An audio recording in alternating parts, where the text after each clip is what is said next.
So this is a male lobster. You can tell the feathers on the top of the tail, real thick on the male, thin on the female. And again, you measure them, eye socket to the back. You see how it's just under the measure?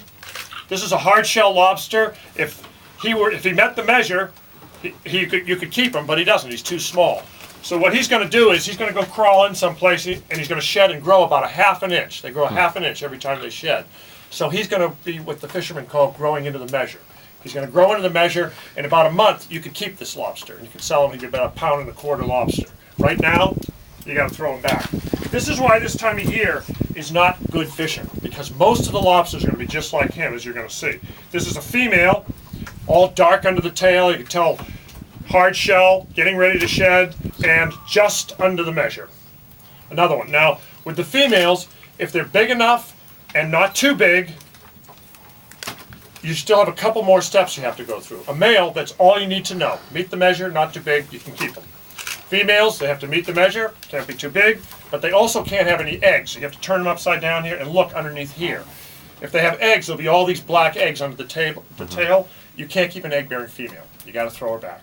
Before you throw her back, spread the fans on her tail. See that notch right there that's in that fan? See how that's chopped off and there's a notch there? She's been caught with eggs before, and somebody has notched her. Once the female gets caught with eggs and gets notched, you can't sell her either. So even if she met the measure, I couldn't keep her. I'd have to throw her back. The V-notch law is what that's called, and it's a way of moving more females into the breeding population. You got all the oversized females. The large females will only breed with the large males, so you got to throw the large males back.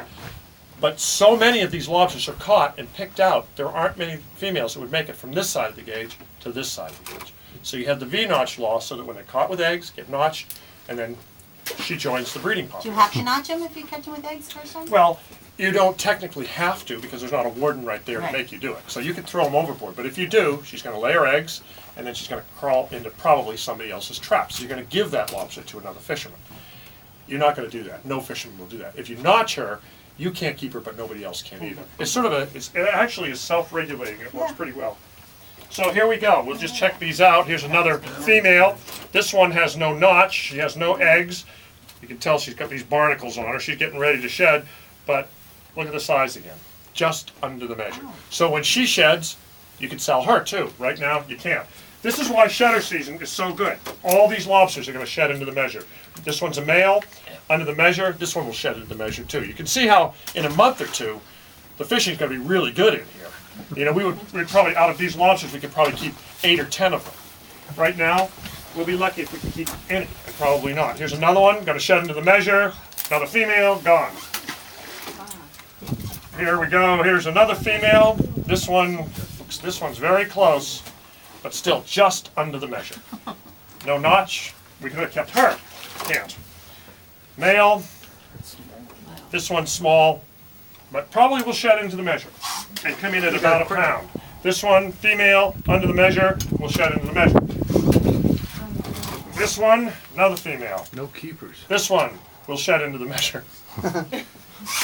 This is why the fishermen don't spend a lot of time hauling traps right now. They'll come out and check things out, and if this is what they find, look, just under the measure, every one of them. We could have kept her. That one's got a few more years to go. This one, too small. And what I get are 2 crabs for my daughter-in-law.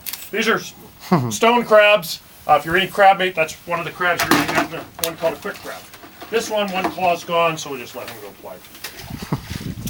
So we got 1 crab out of that 1 crab. What's the bait? It's salted herring is what you're using for bait. John Ludd out on Frenchboro, he describes this perfectly. He says that early summer fishing, he said, it's some discouraging. You go put up the gauge to them, they move their eyeball out of the way for you. They've been measured so many times. Which is true. They've all been caught many, many times, and they're going right now, they're heading over for these other traps that can crawl in there. They're going to take the ride up, eat a little bait, get thrown over the side. Life is good. They think it's a they get to eat. Until they shed this next time. Then everything's going to change. It's a buffet. So the way this works is, this trap works is the lobsters come in here for the bait, and then it's difficult for them to come back up and work their way out of this head. So they come up in here, and you make this other knit head that leads right up into this back parlor. They come up in here, get back in here, and then they're trapped here. That's it.